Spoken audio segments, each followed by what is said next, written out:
Okey, beginilah rupa kereta loading dekat kita punya yard.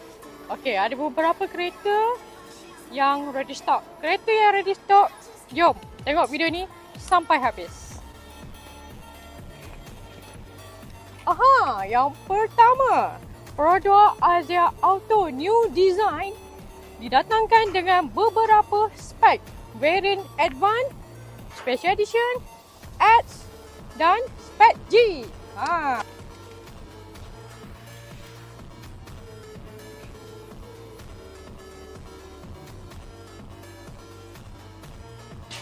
Yang kedua, produk Ativa 1.0 engine turbo.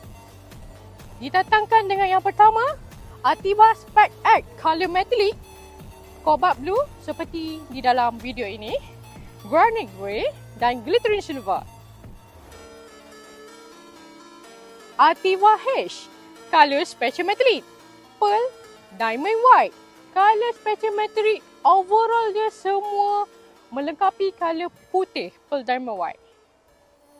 Color special metallic, begini rupanya sekiranya color pearl delimarit. Ini adalah spek Ativa H. Keseluruhan color body, bumbung pun sama color.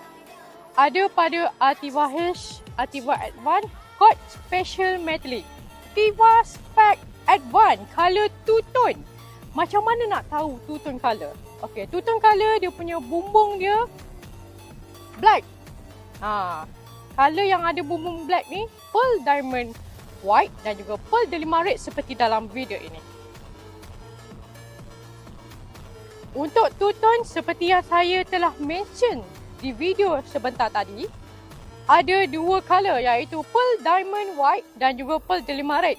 Beginilah rupa pearl diamond white two tone color untuk spek advance sahaja.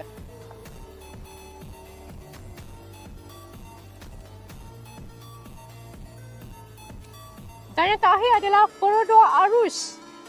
Seperti anda lihat dalam video ni, ada granite grey, ada ivory white untuk produk arus spec advance. Ada rebate sebanyak RM4,000 sekiranya anda booking dan register pada bulan Jun 2025. Ada dua variants. Variant yang lower spec adalah Arus X. Inilah merupa Arus X, color ivory white. Dia ada emblem untuk arus. Arus X, perbezaannya dengan Arus Advance adalah tidak ada fog line dan juga roof rail.